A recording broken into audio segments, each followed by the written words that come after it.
On se satisfait trop souvent en politique d'image toute faite. On dérape facilement sur les clichés, qui sont des clichés souvent éculés.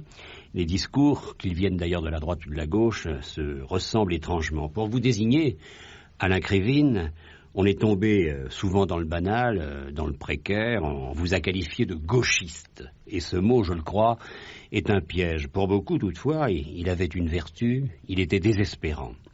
Vous étiez, pour la majorité des Français, l'homme qui veut tout faire sauter. Alors aujourd'hui, êtes-vous encore cet homme-là et l'avez-vous été? Je crois qu'effectivement, le terme de gauchiste a été très fortement utilisé, notamment en mai 68 et après les événements de mai 68. Et, disons, la grande presse, c'est-à-dire la presse de droite, mais il faut le reconnaître aussi, les grandes organisations ouvrières, notamment le Parti communiste, le Parti socialiste, se sont efforcés de donner le même contenu au terme de gauchiste que le ministre de l'Intérieur de l'époque. Bien, le tableau du gauchiste classique, je crois qu'on le connaît maintenant, il a été diffusé pendant des années, c'est-à-dire un étudiant, généralement casqué, une matraque à la main ou un cocktail à la main, et qui n'a comme programme politique que la volonté de casser les voitures, bien sûr, ensuite les vitrines et éventuellement les magasins. Ça, c'était, disons, le tableau général qui était fait et qui permettait, bien sûr... Vous dites quand même c'était. C'était, oui, parce que je crois qu'il y a eu, heureusement, un petit changement.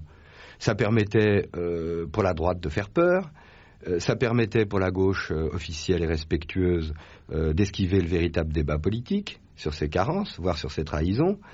Et, disons, avec cet amalgame, ça permettait d'isoler complètement ce qui, en fait, est un courant politique. Alors maintenant, ce qui nous concerne, je crois que le terme de gauchisme a un sens très précis. Jamais nous ne sommes réclamés du gauchisme. Le terme de gauchisme, c'est un mot faux. Est un mot qui existe. Il y a des courants gauchistes, ultra-gauche, disons. Je crois que c'est un terme péjoratif, ou en tout cas qui est une caractérisation politique, mais d'un courant dont nous ne sommes pas. Nous réclamons, en ce qui nous concerne, du communisme, du marxisme, du léninisme, du marxisme révolutionnaire, pour employer des termes. Au-delà du communisme, quand même. Là encore, les termes aujourd'hui sont très souvent galvaudés. Je crois même que c'est intéressant de voir l'évolution des mots.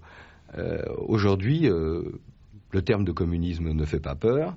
Quant au terme de socialisme, tout le monde s'en réclame maintenant, avec un contenu différent. On a même vu, il y a quelques années, Pompidou se réclamer du socialisme à la suédoise. Bien, nous nous réclamons aussi du socialisme, le Parti communiste, le Parti socialiste. Et il y a aujourd'hui donc, disons, une attirance pour le mot, ce qui prouve que derrière cette attirance pour le mot, il y a quand même quelque chose qui existe, c'est-à-dire que de façon très confuse, il y a une attirance tout simplement de millions de gens pour le socialisme en opposition avec le capitalisme, c'est-à-dire pour un changement de société. Puis vous avez d'autres termes aussi, bon, puisqu'on en est à discuter sur les mots, comme par exemple l'autogestion. Mais les mots sont importants en ce moment. Ils sont très On importants. joue sur les mots. Alors. Ils sont très importants parce qu'ils reflètent de façon bien sûr toujours assez déformés, mais des phénomènes qui existent dans la société. Et j'ai fait allusion tout à l'heure, mais je crois que c'est très important, au terme d'autogestion.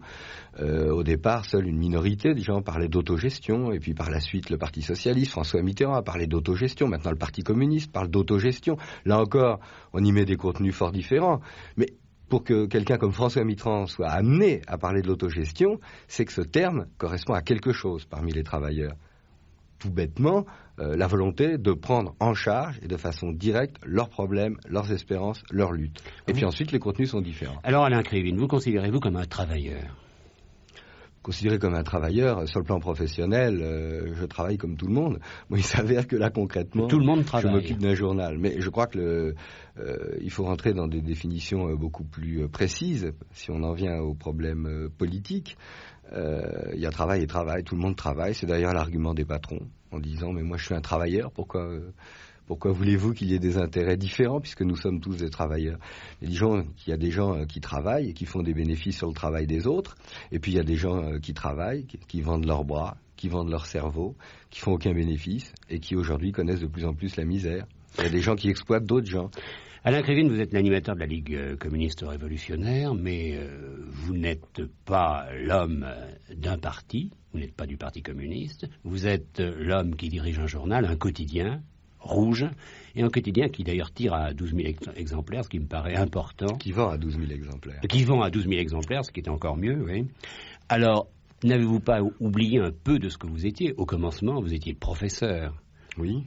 Vous êtes un homme de l'histoire, qui s'occupe d'histoire, qui a pour référence l'histoire. Peut-être êtes-vous passé à côté de vous-même en vous consacrant tout entièrement à la politique. Oui, là encore, chaque fois, il faut faire une différence. J'étais professeur d'histoire, je ne crois pas que c'était une vocation, ça a été un métier. Maintenant, depuis très longtemps, mon activité essentielle est une activité militante. Ce qui fait qu'aujourd'hui, en participant à la direction d'un journal, eh bien, disons que c'est une activité militante encore plus conséquente et en tout cas plus efficace grâce à l'outil que représente un quotidien. Enfin, vous êtes le directeur de Rouge, enfin l'homme qui mène ce quotidien, et vous n'êtes pas journaliste.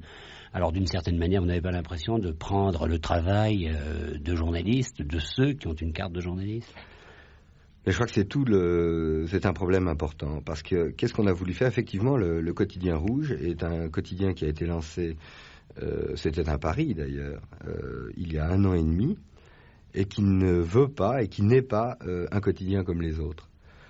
En ce sens que d'une part, il n'est pas fait par des professionnels, il est fait uniquement par des militants, il est écrit par des militants, il est confectionné par des militants, il est imprimé par des militants.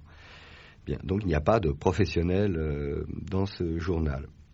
Ce que nous avons essayé de faire, quand j'ai dit un journal qui n'est pas comme les autres, c'est effectivement d'être bien sûr un outil qui véhicule nos positions politiques, celles de la Ligue communiste révolutionnaire, mais qui n'est pas un bulletin intérieur, se limitant à développer nos positions, mais qui s'efforce aussi, d'une part, d'être un outil du débat, et je crois que cette volonté de débat aujourd'hui est très forte parmi l'ensemble des travailleurs, mais qu'il y a très peu d'outils pour que ce débat puisse avoir lieu. Je ne parle pas de la radio et la télévision, où ce sont des débats, on y reviendra peut-être tout à l'heure, très particuliers, où, disons, ce que parfois on appelle les exclus de la politique, même si le terme est un peu confus, mais disons les millions de travailleurs sont exclus. Et donc là, la possibilité pour nous de donner un moyen à tous ceux qui luttent aujourd'hui de pouvoir s'exprimer, de pouvoir rendre compte de leur lutte, de pouvoir discuter de leur lutte, des perspectives de ces luttes, de l'avenir. Donc un journal en même temps qui est extrêmement ouvert. Alors, disons, nous avons eu la possibilité que d'autres n'ont pas eu, du fait de l'existence d'une organisation derrière, d'avoir en quelque sorte ce privilège, et ça n'a pas été facile sur le plan financier, ça reste encore extrêmement précaire, de sortir ce quotidien. Et c'est en ce sens que nous ne sommes pas des journalistes professionnels, des journalistes comme les autres, nous sommes des militants qui avons cet outil dans les mains. Alain Krivine, la Ligue révolutionnaire, communiste révolutionnaire, a un idéal. C'est fixer un but, est-ce d'abattre la société capitaliste, mais en passant par la violence, en passant par les armes. Je crois qu'abattre la société capitaliste, c'est une... Non, parce que vous avez dit une fois, le socialisme ne peut pas venir par la voie pacifique. Ce qui prouve bien que le but, c'est d'abord le socialisme. Et je crois que c'est ça l'essentiel. Et ça passe, bien sûr, et c'est, je crois, tout le débat qui existe dans le mouvement ouvrier, parmi les organisations qui se réclament de la classe ouvrière. C'est un double débat. C'est d'abord qu'est-ce que c'est que le socialisme, où là-dessus les opinions divergent, c'est le moins qu'on puisse dire. Et puis deuxièmement, comment arriver au socialisme? Finalement, c'est la question aujourd'hui, la véritable question que tout le monde discute. Alors, le socialisme, c'est vrai que pour nous, il y a une certaine difficulté. On nous dit souvent, mais vous n'avez pas d'ambassade, vous n'avez pas de modèle. Parce qu'effectivement, nous refusons les modèles entre guillemets socialistes tels qu'ils peuvent exister en Union soviétique, dans les démocraties populaires et en Chine. Nous pensons qu'il s'agit là d'une véritable caricature de socialisme, même si effectivement il y a eu des changements profonds qui sont intervenus dans ces pays et que nous ne pouvons pas nier, des changements sociaux importants qui sont d'ailleurs beaucoup plus le résultat des révolutions qui ont eu lieu en Chine ou en Union soviétique dans les années 1917, que le résultat de la politique suivie après, par les équipes qui se sont succédées. Mais même si nous ne pouvons pas nier, bien sûr, ces résultats, nous considérons que le socialisme, c'est fondamentalement la possibilité pour l'ensemble des travailleurs, pour l'ensemble des salariés, de diriger le pays. Ce qui implique la maîtrise des principaux moyens de production. Ça, c'est une condition élémentaire, mais elle n'est pas suffisante. Or, nous estimons que dans tous ces pays qui se disent socialistes, finalement, la masse des travailleurs est complètement exclue du pouvoir politique et qu'il y règne, sous des formes différentes, en Chine ou en Union soviétique par exemple, mais qu'il y règne une caste bureaucratique qui parle au nom des intérêts des travailleurs, mais qui en fait s'est complètement substituée aux travailleurs, et qui fait qu'aujourd'hui, il y a expropriation totale de ce pouvoir politique des travailleurs qui finalement ont des rapports vis-à-vis de leur gouvernement un peu identiques, même s'il n'y a pas de comparaison totale à ceux qu'aujourd'hui, en France, les travailleurs peuvent avoir vis-à-vis du gouvernement. Et du fait de cette absence, ou plutôt pour permettre cette absence de démocratie et permettre le pouvoir, ou le pouvoir omnipotent de cette bureaucratie, eh bien, il y a bien sûr un pouvoir d'État qui intervient à travers la répression. On parle beaucoup du goulag ces temps-ci, c'est vrai qu'il y a certains qui se disent... Ah, vous ne le refusez pas, le goulag? Pas du tout, on s'étonne simplement que des gens qui se disent philosophes et nouveaux découvrent le goulag maintenant. On ne les a pas attendus en ce qui nous concerne. Le mouvement trotskiste n'a pas attendu les nouveaux philosophes pour découvrir qu'il existait une répression contre les travailleurs dans les pays de l'Est. Et puis qu'il en existe une, mais celle-là, elle est connue aussi, dans les pays capitalistes. Donc, je répète, pour nous, le but de notre combat, c'est d'instaurer en France une société socialiste qui permettra véritablement aux travailleurs, et pas seulement à ceux qui sont dans les partis politiques ou dans les organisations syndicales, mais à l'ensemble des travailleurs, de prendre réellement en charge leurs problèmes, leurs destinées. C'est-à-dire l'installation d'une démocratie comme on n'a jamais vu, et comme il n'existe dans le passé, comme il n'en existe nulle part. C'est donc un travail de longue haleine, puisque vous ne pouvez pas croire que cela se passera par le socialisme de François Mitterrand en ce moment, et non plus par le communisme de Georges Marchais. Ça, c'est le deuxième problème qui est posé. J'ai dit tout à l'heure qu'il y avait d'abord une différence avec le Parti communiste et le Parti socialiste sur le type de société à construire. Bien. Nous croyons que même si le Parti communiste, verbalement, fait toute une série de critiques au modèle soviétique, il ne remet pas en cause fondamentalement cette caricature. On ne peut pas se permettre simplement de protester platoniquement ou à coup de communiqué contre l'invasion des chars soviétiques à Prague. Il faut poursuivre le raisonnement jusqu'au bout et se dire, est-ce qu'un pays peut encore être socialiste quand il en est réduit à envoyer ses tanks contre tout un peuple? Je crois que vis-à-vis de la Tchécoslovaquie, il faut avoir le même raisonnement qu'on a eu vis-à-vis du Vietnam. Lorsqu'on a dit l'agression américaine contre le Vietnam n'est pas une bavure du système capitaliste ou du système impérialiste, ça n'est pas une bavure, c'est la logique de ce système. Eh bien, nous disons la même chose, ce qui s'est passé en Tchécoslovaquie, ça n'est pas une bavure. C'est, je crois, ça doit nous pousser à une remise en cause totale de ce faux socialisme qui existe en Union soviétique. Donc jusqu'à présent, le Parti communiste a pris ses distances par rapport à cela, mais il se refuse à définir une société socialiste dans laquelle, je répète, l'ensemble des travailleurs auraient véritablement la possibilité de prendre en main leurs affaires. Si vous y arriviez, cette société serait unique. On ne la verrait qu'ici, puisque, vous le disiez à l'instant, ce fut un échec en URSS et c'est un échec en Chine. Je crois que le combat qu'on mène en France, d'autres le mènent, y compris nous faisons partie d'une internationale, d'autres le mènent aujourd'hui dans des dizaines de pays. Alors nous refusons aussi le modèle socialiste des partis socialistes, mais ça je crois que c'est une évidence, parce que je ne vois pas où le socialisme existe dirigé par des sociodémocrates. Je crois que c'est une supercherie.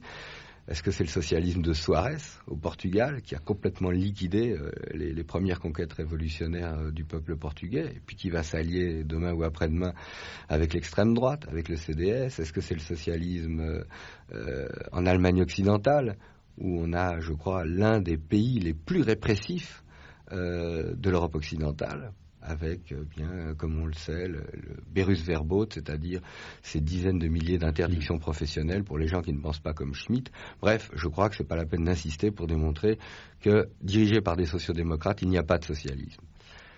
Alors ensuite, le deuxième problème, une fois qu'on a essayé de définir très rapidement ce que peut être cette nouvelle démocratie socialiste, qui sera une véritable démocratie, avec une liberté d'expression et d'organisation totale, y compris pour les adversaires du régime socialiste. Je crois qu'un vrai régime socialiste, du fait de sa popularité, de la participation active de l'ensemble des travailleurs, n'a pas à avoir peur des oppositions, y compris n'a pas à avoir peur de laisser s'exprimer des gens qui veulent revenir à l'ancien régime. Oui, mais Alain Krivine, dans votre journal Rouge, par exemple, vous laissez s'exprimer des gens qui ne sont pas de vos idées?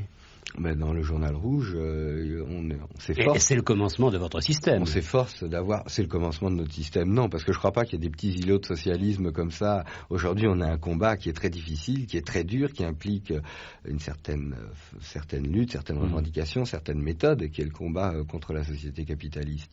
Mais au niveau de l'ensemble des courants du mouvement ouvrier, nous, au contraire, nous souhaitons que le plus de militants communistes possible, de militants socialistes, d'autres militants d'extrême gauche s'expriment dans le journal.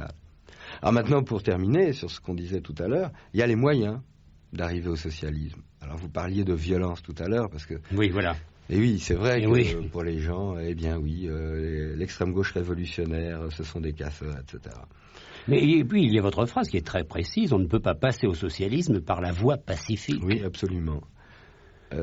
Par contre, ce qui est certain, c'est qu'on peut s'efforcer, au moins au niveau verbal, de réaliser le socialisme par la voie pacifique et électorale et de terminer par un désastre. L'exemple, et je ne dis pas que c'est la même chose exactement en France, mais l'exemple chilien doit nous faire réfléchir. Où on a eu effectivement une espèce d'union de la gauche qui s'appelait l'Unité populaire, qui pensait, au moins faisons confiance à ce que disait Allende, pensait aller au socialisme en respectant les lois anciennes, c'est-à-dire les lois établies par la droite, par la bourgeoisie, en respectant les institutions, en respectant l'armée, la police, la justice, et en expliquant que finalement, le phénomène allait se passer lentement, mais sûrement. Et puis on a vu ce qui est arrivé, c'est-à-dire que ça a été un bain de sang, il y a eu plus de 30 000 tués, à commencer par le président lui-même, et on a eu ce paradoxe, dramatique d'ailleurs, de celui qui incarnait les voies de passage légales et pacifiques au socialisme, qui s'était opposé à l'armement massif des travailleurs et qui est mort les armes à la main. Sauf qu'il était le seul à avoir ces armes.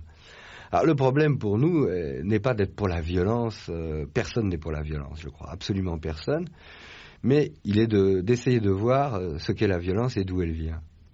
Et nous disons que finalement... Mais vous pourriez passer par la violence. Mais la violence, je crois qu'elle existe en permanence dans la société capitaliste, qui ne vit que par la violence. Mais souvent, pour les gens, la violence, c'est quoi? C'est le coup de fusil dans la rue, c'est le coup de matraque éventuellement à l'usine quand la police arrive. Je crois qu'il y a une violence qui est plus massive et beaucoup plus grave, qui est tout simplement la violence de l'exploitation de l'homme par l'homme. C'est une forme de violence, aujourd'hui, d'empêcher des gens de travailler. Vous avez 1 600 000 travailleurs qui n'ont même plus la possibilité de travailler. C'est une forme de violence. Et parfois, la violence de l'exploitation de l'homme par l'homme s'exprime physiquement quand on envoie la police, l'armée contre les travailleurs. Mais je crois que la violence, elle est quotidienne. Je crois très franchement que c'est une autre forme de violence aussi qui consiste à abrutir, je dirais presque du berceau au cimetière, à abrutir la population par un certain type de journaux, la grande presse, par un certain type d'émissions à la radio et à la télévision. C'est une violence quotidienne qui est faite contre les individus. Eh bien, nous croyons que cette société, qui finalement est dirigée par des gens minoritaires, utilise en permanence la violence. Vous considérez comme majoritaire ? Nous considérons que la classe qui nous dirige est minoritaire et que bien sûr, par tous les moyens de propagande dont elle dispose, le bourrage de crâne, on s'est aperçu qu'on bourrait le crâne, ça c'est des choses connues, à partir de l'école, on voit même que des fois ça suffit pas, il faut même bourrer les urnes comme ils sont en train de faire maintenant. Mais c'est vrai qu'il y a une capacité qu'a la bourgeoisie en période normale d'arriver à faire partager un petit peu, beaucoup, ses idées. C'est vrai que la masse des travailleurs ne comprend pas, disons, spontanément qu'il faut aller au socialisme et les moyens pour arriver au socialisme. Ça, je crois que c'est vrai. Et c'est notamment la tâche, disons, des militants politiques d'essayer d'abord de montrer ce qu'est ce système d'exploitation, qu'il y a une espèce de logique infernale dans ce système, dans ce système violent.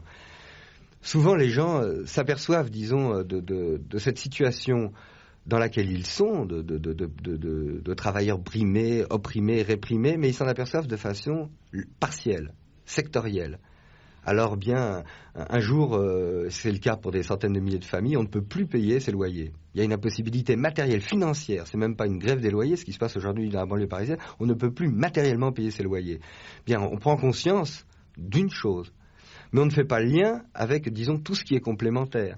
On ne fait pas le lien avec cet assemblage de la société capitaliste qui, dès le début, vous encercle complètement.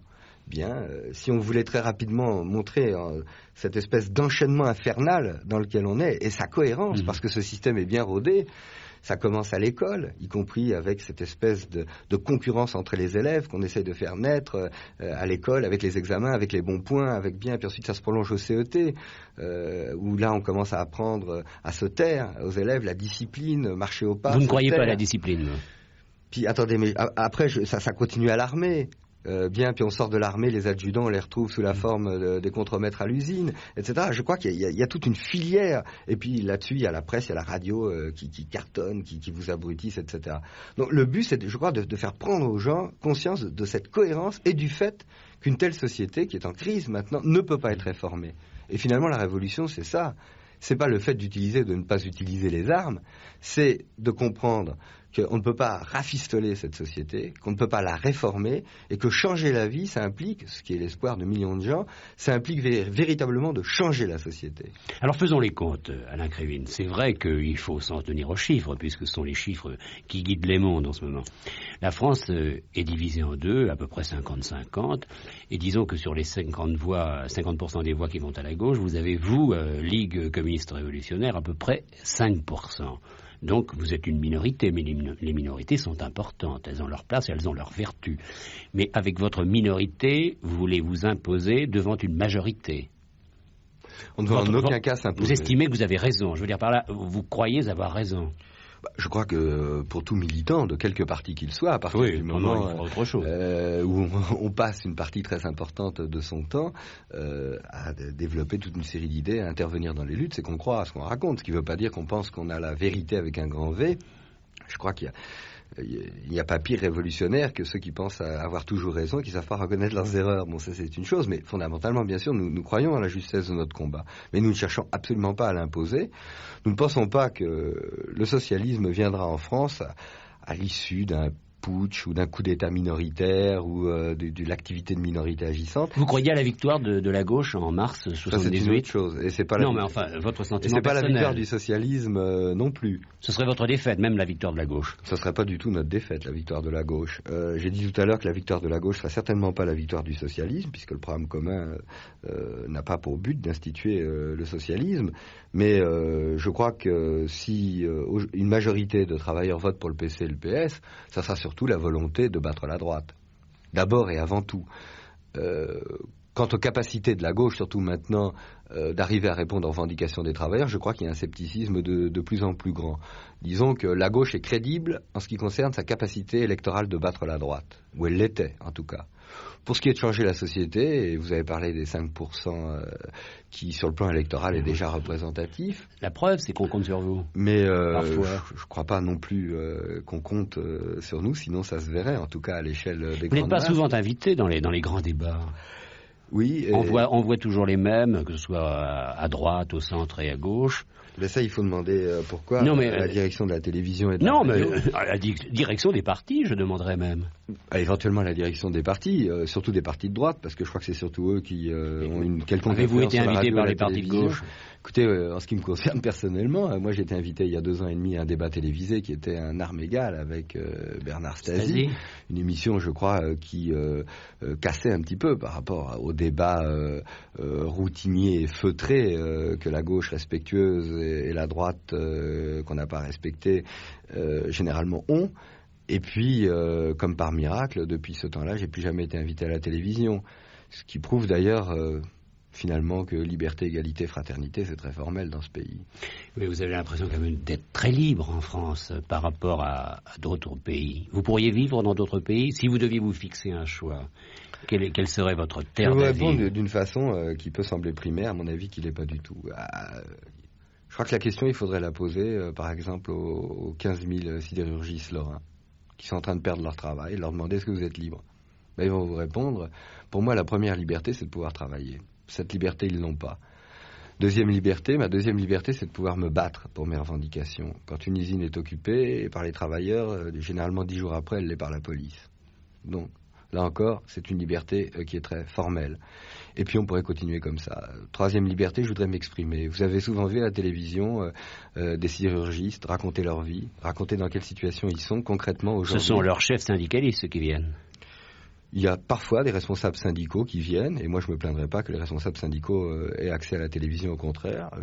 Je crois que c'est une nécessité, et que d'ailleurs, même vis-à-vis des partis dont nous condamnons la politique, des partis ouvriers tels que le PC et le PS, l'accès à la télévision n'est pas un usage courant par rapport aux partis de droite. Mais à mon avis, ce qui serait aussi très important, voire plus important, c'est qu'on puisse voir concrètement, écouter, voire débattre justement ces travailleurs, la vie quotidienne de ces travailleurs dans le pays. Ça n'arrive quasiment jamais à la télévision. Alain Krivine, vous avez regretté une seule fois d'être un intellectuel ?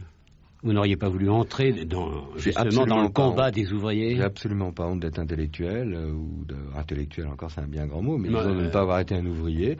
Je crois que l'ouvriérisme n'a pas cours dans le mouvement ouvrier. Et même s'il a pu être cultivé, parfois d'ailleurs, par la direction du Parti communiste, je crois qu'il n'y a aucune honte d'être un intellectuel. Le problème, je crois, pour les intellectuels aujourd'hui, c'est de savoir choisir leur camp et de participer à la lutte des travailleurs. C'est ça l'essentiel. Une organisation comme la Ligue communiste révolutionnaire, qui d'ailleurs aujourd'hui est une minorité d'intellectuels, une grande majorité Vous êtes combien, de travailleurs, la Ligue ? Avec les sympathisants organisés, il y a environ 6000 militants maintenant dans la Ligue et autour de la Ligue organisée. Ça commence à être une force. Par rapport au passé, c'est des progrès très importants. Le fait notamment que cette organisation au départ a été construite en grande partie par des étudiants ou des enseignants et qui maintenant représente, je l'ai dit, une minorité, je crois que c'est un progrès. Maintenant, il faut être aussi lucide. C'est une force qui compte numériquement. Elle compte plus, je crois, par l'influence qu'elle peut avoir et qui se mesure différemment, pas seulement l'influence électorale, mais disons l'audience que les militants de la Ligue peuvent avoir dans leurs organisations syndicales, dans le mouvement des femmes, dans le mouvement des soldats, qui, je crois, va en augmentant maintenant. Ceci dit, très franchement, c'est une force encore tout à fait insuffisante pour pouvoir peser réellement, notamment dans les mois qui viennent, sur la vie politique nationale.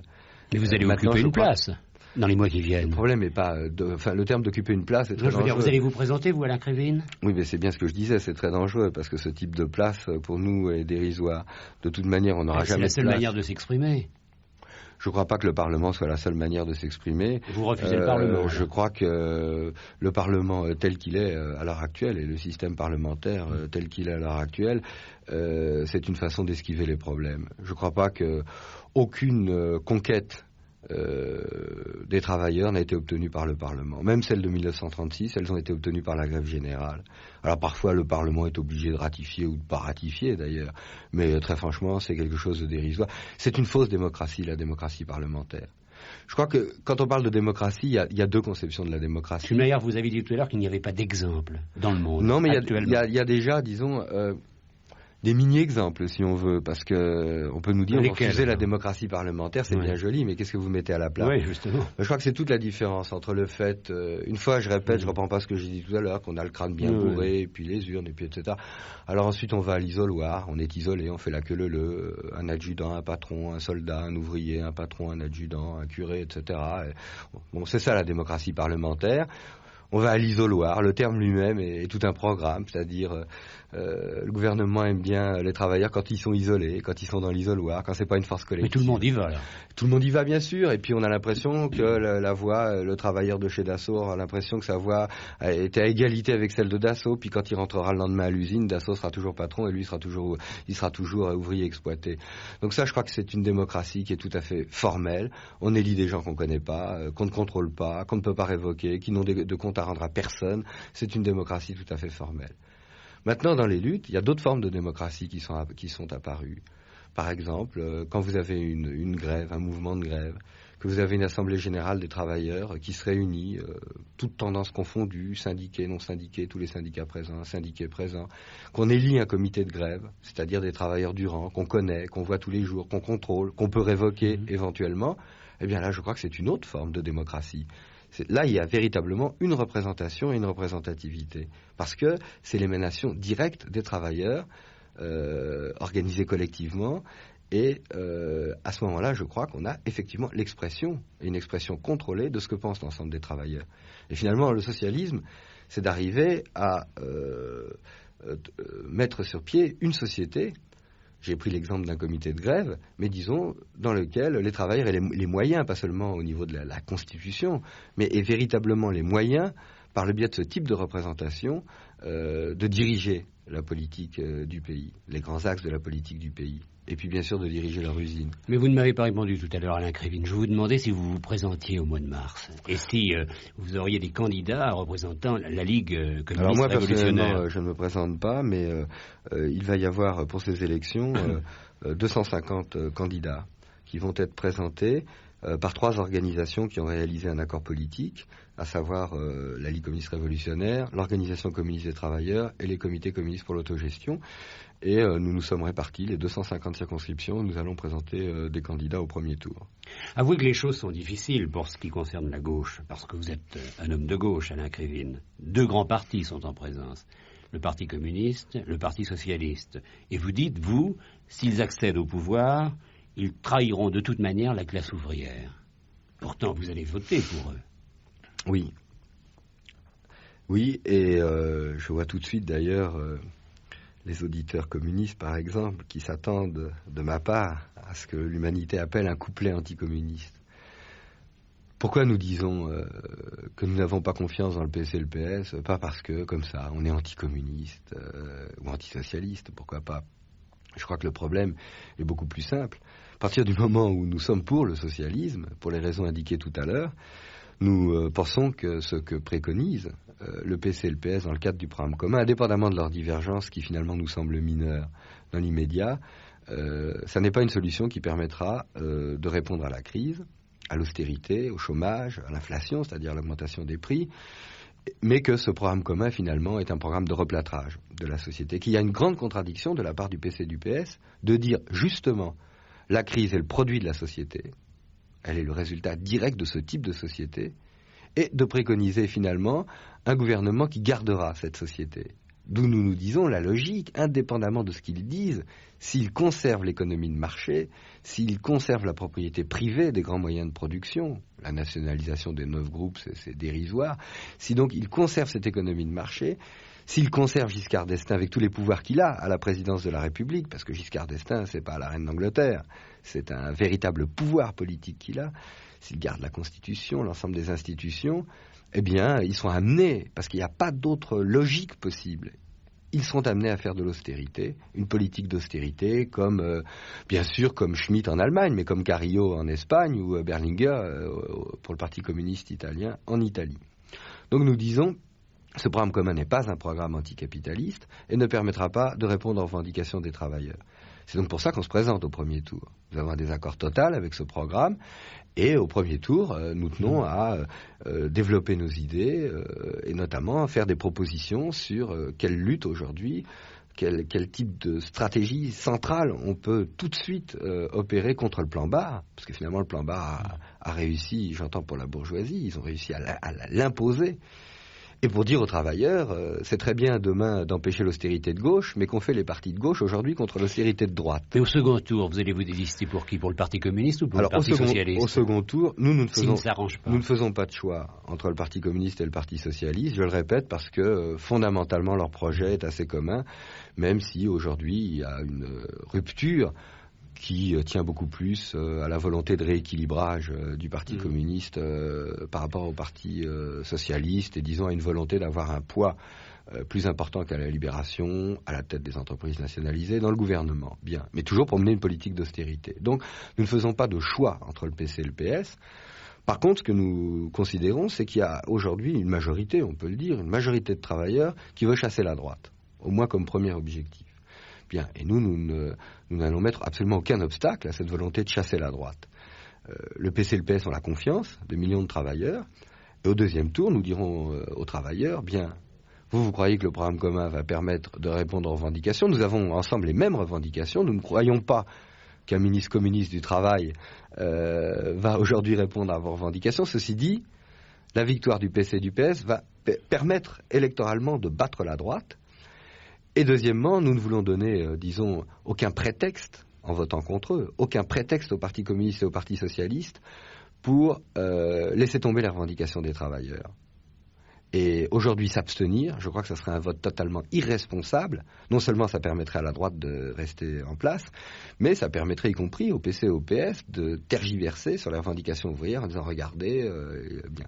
Donc ça, pour nous, il n'en est absolument pas question. Donc au deuxième tour, je répète, pour battre la droite et ne pas donner ces arguments au Parti communiste et au Parti socialiste, nous appelons à voter pour le PC et le PS. Pas pour les radicaux de gauche, parce que je crois qu'ils n'ont rien à voir avec les travailleurs, mais pour le PC et pour le PS. Et puis, si nous irons même plus loin, nous considérons que l'attitude actuelle du PCF, qui marchande son désistement au second tour, est une attitude proprement scandaleuse. Il y a une discipline, je dirais pas républicaine, comme dit François Mitterrand, parce qu'il n'y a pas beaucoup de royalistes dans ce pays, je crois que tout le monde est républicain, mais moi je dirais qu'il y a une discipline ouvrière, traditionnelle dans ce pays, où le parti ouvrier qui arrive en second appelle à voter pour celui qui arrive en tête. Mais vous représentez combien de voix, la Ligue communiste révolutionnaire? Vous avez fait le compte? Non, on n'a pas fait le compte. Mais à peu près, pas vous du savez tout. à peu près. Non. Il s'avère que généralement les révolutionnaires ont très peu de voix aux élections, pour des raisons compréhensibles, parce que la masse des travailleurs font confiance aux élections. De moins en moins, je dois dire maintenant, mais font confiance à la vertu du bulletin de vote, et par conséquent font confiance aux partis qui misent fondamentalement beaucoup plus sur le bulletin de vote que sur les mobilisations ouvrières. D'où il y a, je crois, des centaines de milliers de gens qui sont influencés, veulent discuter, peuvent même être d'accord avec nos idées, mais qui au moment du vote votent pour les grands partis, parce qu'ils ont l'impression que c'est un vote utile.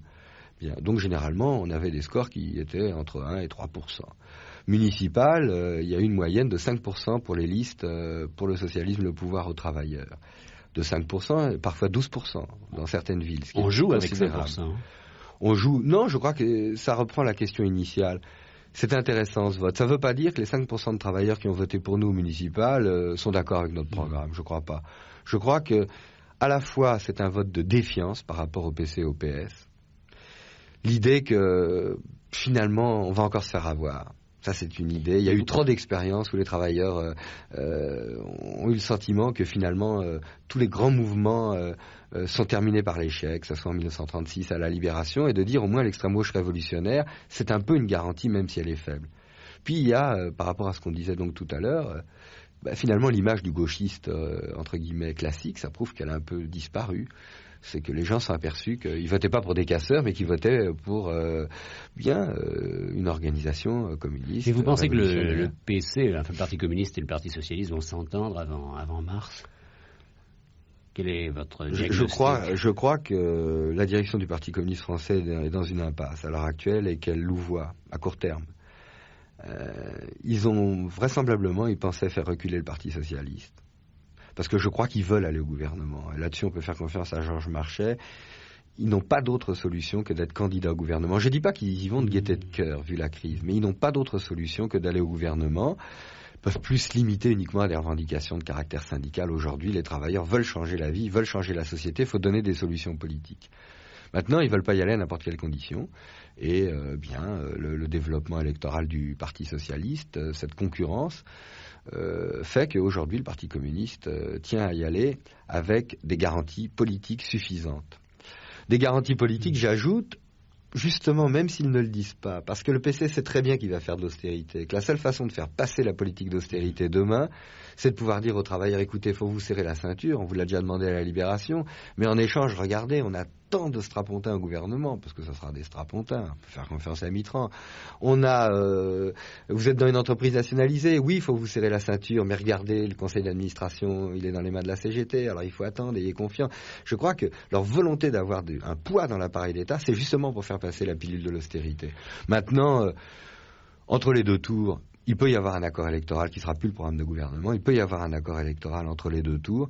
Je crois que s'ils n'appelaient pas à voter pour le Parti socialiste au deuxième tour, pour le Parti communiste, je crois que ça sera un coup très dur. Maintenant, ils ont une logique d'appareil telle qu'y compris, on ne peut pas rejeter cette hypothèse. Alain Krivine, vous pouvez quand même être un homme comme les autres, parce que vous n'êtes occupé que de politique. On peut penser que vous êtes né pour la politique. Vous avez tout abandonné pour la politique. Oui, finalement, vous savez que tout le monde fait de la politique. Le drame, c'est qu'il y en a qui font de la politique sans s'en apercevoir. Oui, mais comme vous êtes un militant. Oui, je suis un militant qui a fait un choix. comme plusieurs milliers. Et qui le conduira je dirais jusqu'au même bout. comme plusieurs dizaines de milliers, parce que le militant du PC est un militant aussi qui a fait son choix, qui a décidé de prendre sur son temps personnel pour aller à sa réunion de cellule du PC, pour vendre l'Humanité dimanche, pour aller à sa réunion syndicale, etc. Donc c'est un engagement qui est un choix personnel. Vous n'avez jamais pensé abandonner?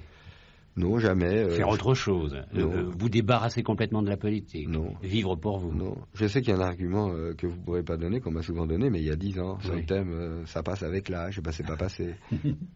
Ça peut passer? Je crois pas que ça... en vous avez quel âge? 36 ans 37 ans, mais en ce qui me concerne, je crois qu'il n'y a jamais de garantie sur l'avenir. Maintenant, quand on est... C'est pas un jeu de faire de la politique, c'est pas une profession. Je crois que c'est lié véritablement à une compréhension de ce qui se passe aujourd'hui dans ce pays et à l'échelle internationale. Et c'est un combat. Et à partir du moment où on choisit un combat, on le mène jusqu'au bout. Maintenant, c'est vrai qu'il y a des gens qui lâchent en cours de route par fatigue, par démoralisation. C'est vrai que c'est difficile de militer. C'est vrai que c'est difficile d'être un militant révolutionnaire, d'être dans une organisation, même si elle grandit, qui est petite. De recevoir des coups de la bourgeoisie, de recevoir des injures du Parti communiste, de recevoir des injures aussi du Parti socialiste. C'est une situation qui est très très difficile. Et on peut comprendre pourquoi d'ailleurs, dans certaines périodes, des militants lâchent. Pour quels adversaires avez-vous de l'estime? De l'estime, je crois que le mot est extrêmement vague. On peut reconnaître que tel ou tel adversaire est par exemple intelligent. Bien, moi j'ai aucune estime pour les gens de droite, absolument aucune estime. Même si, bien sûr, dans le personnel politique, comme on dit de droite, il y a des gens intelligents. Parce que je suis persuadé qu'on a affaire à des gens qui mènent une politique, je dirais pas erronée, mais proprement scandaleuse. On peut dire que c'est une notation morale que je fais là. Mais moi, je n'ai pas d'estime, d'une part, pour des gens qui exploitent d'autres gens. Ça peut paraître banal, mais c'est quand même une chose évidente. Et puis, j'ai pas d'estime pour les gens qui parlent sur cette exploitation et qui essayent de la cacher. Je n'ai pas d'estime, par exemple, pour ces centaines de discours, de conférences de presse qu'on entend à la radio, dans lequel il y a des promesses pour demain, il y a du vent, il y a de l'hypocrisie et il y a de la malhonnêteté. Tous les hommes politiques font des promesses. La Ce sont les mêmes mots d'ailleurs dans tous les partis. Il y a politique et politique. Je crois que tout le monde fait de la politique. Maintenant, vous avez une politique de droite, une politique de gauche. Bien, la politique politicienne, disons, puisque c'est un mot extrêmement péjoratif, qui dégoûte les gens de la politique. Avec un grand P, c'est vrai que vous avez un dégoût de la politique maintenant, parce que les gens ne voient qu'une certaine politique, qui est cette hypocrisie quotidienne à la télévision, et qui, je crois, fait bondir, devrait faire bondir. Je répète, tant l'hypocrisie est grande. Maintenant... vous avez aussi, malheureusement, dans les rangs du mouvement ouvrier, une politique qui s'apparente à la politique politicienne. Si vous prenez aujourd'hui un travailleur, pour prendre un exemple, on lui dit, on va changer la vie. Le programme commun va changer la vie. Il est concerné, c'est son avenir qui est en jeu. Comment il fait de la politique aujourd'hui? Eh bien, le drame, c'est qu'avec ces partis de gauche, PC ou PS, eh bien, les travailleurs sont devant leur télévision à attendre la petite phrase qui va peut-être débloquer la situation, à attendre le discours. C'est-à-dire que les partis de gauche, eux aussi, ont réussi à passiviser complètement la classe ouvrière, où on attend maintenant ce que Marchais va dire, on attend ce que Segui va dire, et les travailleurs ont l'impression de s'être fait avoir, d'une part, avec le programme commun, mais d'être complètement dépossédés de leur puissance d'intervention. Et c'est là-dessus que nous voulons intervenir en disant aux travailleurs, il faut maintenant complètement reprendre en main la politique au vrai sens du terme, c'est-à-dire prendre en main vos luttes, prendre en main vos revendications, et ne plus laisser ça, disons, à d'autres gens. Mais Alain Krivine, est-il confortable d'être opposé à tout, et même à l'opposition? Confortable, ça dépend de l'idée qu'on se fait du confort. Parce que lorsqu'on est dans l'opposition, on peut taper sur tout. On peut tout se permettre. On peut tout réinventer. Et c'est, je crois, une œuvre de création totale. Non, mais notre but n'est pas d'être des éternels minoritaires. C'est-à-dire que... Dans combien de temps serez-vous suivre, majoritaire? notre but n'est pas d'avoir ce type de confort. Notre but, j'entends pas en tant que ligue, mais en tant que militant, militant communiste, notre but c'est de gagner. C'est-à-dire c'est que les travailleurs gagnent. Et par conséquent, qui implique de gagner les gens aux idées socialistes, aux idées révolutionnaires, et pas de rester des éternels minoritaires. Je voulais dire par là, vous êtes plus pour le raisonnable que pour le rêve. Je crois que les deux sont liés. Je crois que, parce qu'on nous traite aussi de doux rêveurs, avec toujours une petite marque de sympathie, sauf quand le rêve commence à se transformer en cauchemar. Mai 68, Un an avant, ça apparaissait comme un rêve, et pendant, ça devenait un cauchemar pour certains qui commençaient à exporter leurs capitaux. Mais ceci dit, moi je crois qu'il y a une part de rêve pour des militants ouvriers. Il y a une part de rêve d'abord parce que ce qu'on veut construire n'a jamais existé. Donc par définition, il y a une part de rêve. Et puis deuxièmement, je crois qu'il n'y a que les conservateurs qui rêvent pas. Bien sûr, parce qu'ils vivent sur l'acquis, ils vivent sur ce qu'ils ont et sur ce qu'ils possèdent. Moi, je crois que le rêve est révolutionnaire. Enfin, ceux qui vous écoutent le savent bien maintenant, et le savaient déjà, vous êtes un révolutionnaire, je dirais même un révolutionnaire intransigeant. Vous êtes sûr de vous, vous êtes implacable, et vous l'avez montré, et vous êtes même allé en prison pour ça. Vous prétendez avoir raison, mais autrement, vous l'avez dit tout à l'heure. Je trouve que c'est les autres qui étaient implacables vis-à-vis de nous. Oui, mais vraiment, je crois que c'est un échange d'ailleurs dans ces cas-là, et vous le savez bien. Étant révolutionnaire, vous savez les risques que vous prenez. Alors vous savez la phrase de Céline, j'ai toujours eu peur de mourir du côté de ceux qui n'ont jamais eu tort. Moi, je crois que c'est un combat, la vie qu'on mène. Le problème pour nous n'est pas de se plaindre sur le fait qu'on reçoive des coups, qui est éventuellement, heureusement peu en France. Dans d'autres pays, malheureusement, en Amérique latine, en Argentine ou au Chili, c'est pas la même situation. Des milliers de gens ont donné leur vie ou sont en prison. Au Cambodge aussi. Mais le problème du Cambodge et du Vietnam est encore différent, même si cette guerre entre deux partis qui se réclament du communisme est totalement absurde. Non, lorsque je parle du Cambodge, je ne parle pas de deux partis. Hein. Je parle d'un même pays. Oui, mais même, je crois que c'est un combat, c'est-à-dire que le problème pour nous n'est pas de se plaindre, de gémir en disant la bourgeoisie donne des coups, les patrons donnent des coups aux travailleurs. Le problème, c'est de comprendre que c'est un combat et de se donner tous les moyens pour gagner dans ce combat. Alors oui, il y a une forme d'intransigeance, mais je crois qu'elle est liée à la nature du combat qu'on mène. C'est un combat contre un adversaire qui est très fort, qui est puissant sur le plan financier, qui a la maîtrise des moyens idéologiques, des masses médias, qui a une longue expérience pour faire régner sa domination. C'est pas une domination, comment dirais-je, dans les pays d'Europe. Ça n'apparaît pas toujours comme une domination bestiale. C'est assez sophistiqué aujourd'hui, ce type de domination, parce qu'ils sont rodés maintenant. Et justement, c'est à nous d'arriver à montrer les défauts de la carapace pour arriver à renverser cet adversaire. Parce que pour nous, le problème n'est pas de réparer cette carapace. Êtes-vous marxiste ? Bien sûr. Toujours. Bien sûr. Vous savez, l'autre jour, je recevais un pasteur qui me disait que Marx était Satan. Oui, mais pas par dogme. Là encore, on se réclame du marxisme et du léninisme. Il n'y a pas de fétichisation pour nous.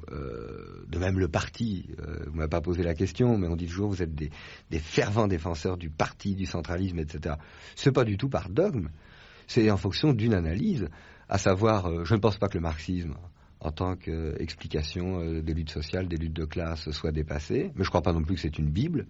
Tout n'y est pas écrit. Je ne pense pas que le léninisme, fondamentalement, soit dépassé, même si Lénine a pu commettre toute une série d'erreurs, et je répète, ce n'est pas une Bible qu'on applique page par page. Je crois qu'il y a une méthode de pensée, une méthode d'analyse qui reste valable.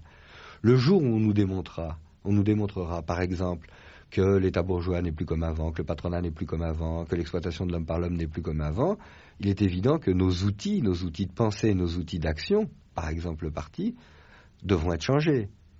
Parce qu'ils ne seront plus adaptés au type de lutte que nous menons. Donc c'est en fonction, disons, de ce qu'on voit, de l'analyse qu'on fait de la situation dans laquelle on est, que nous restons aujourd'hui marxistes, que nous restons léninistes, parce que nous croyons que c'est tout à fait d'actualité. Enfin, Alain Krivine, on comprend que vous voulez changer tout, que vous voulez transformer la société, c'est le sens de votre lutte. Faut-il reprendre tout à zéro ?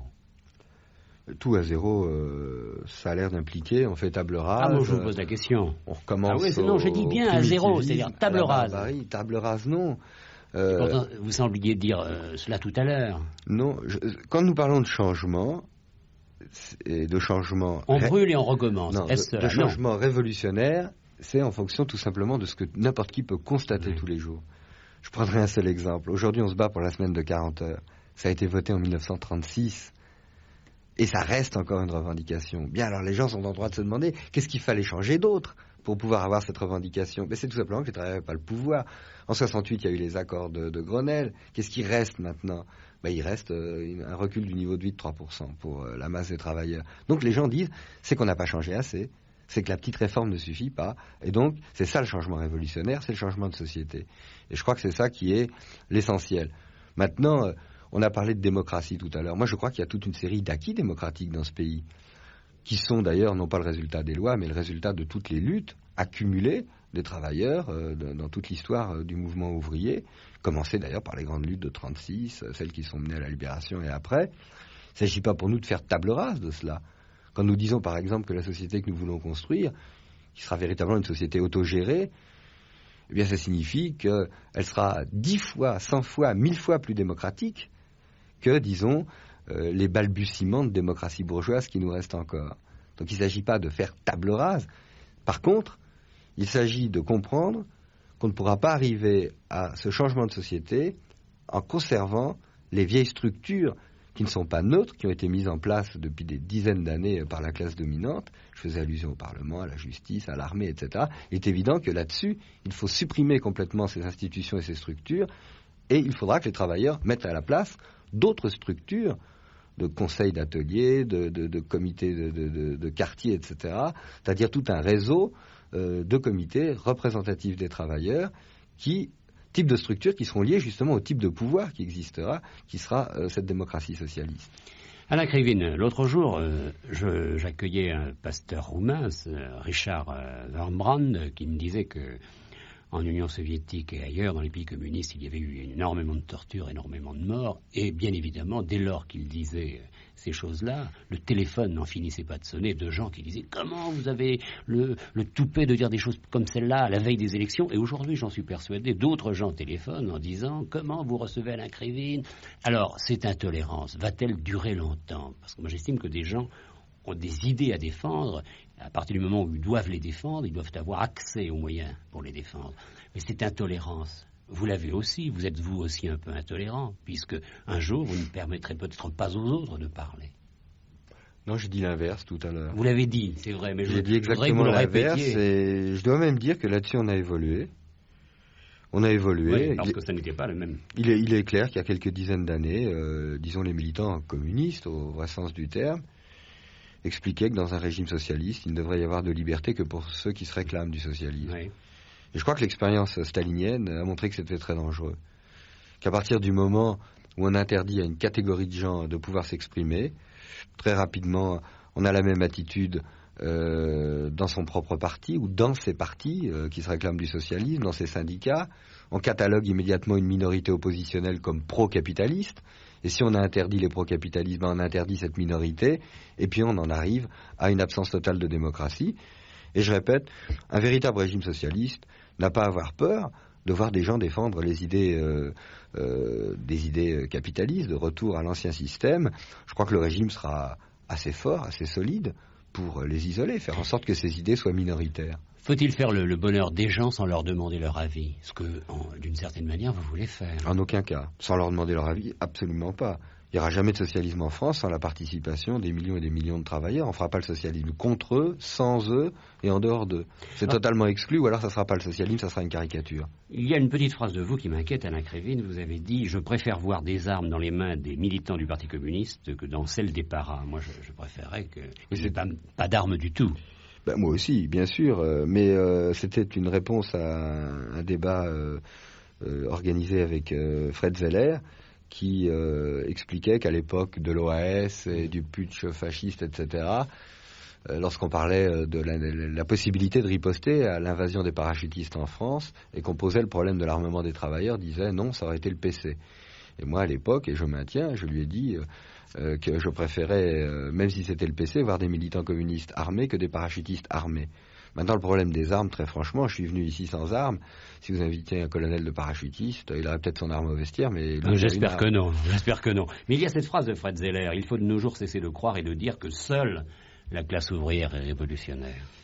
Ben, parce que je crois que ça ne veut pas dire que, pour le moment, la masse des travailleurs veut la révolution, je ne le pense pas. Je le pense pas.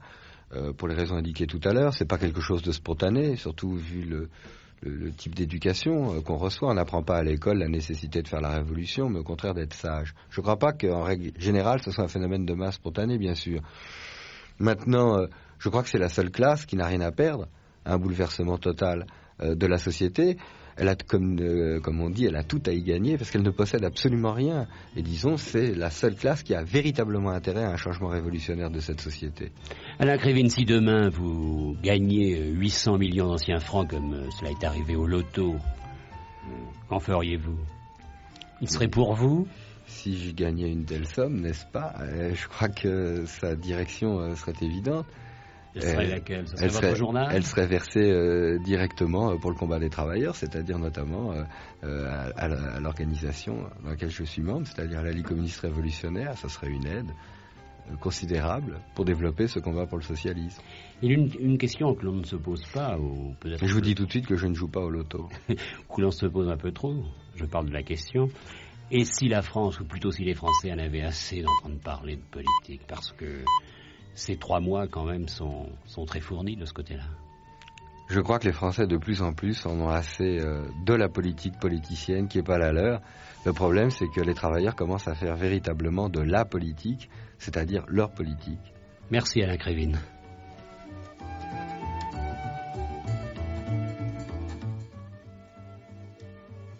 France Inter, bientôt 18h. J'ai accueilli aujourd'hui Alain Krivine, Radioscopie Jacques Chancel. Demain, un autre rendez-vous. Demain, Monseigneur Paul VII. À demain, bonsoir.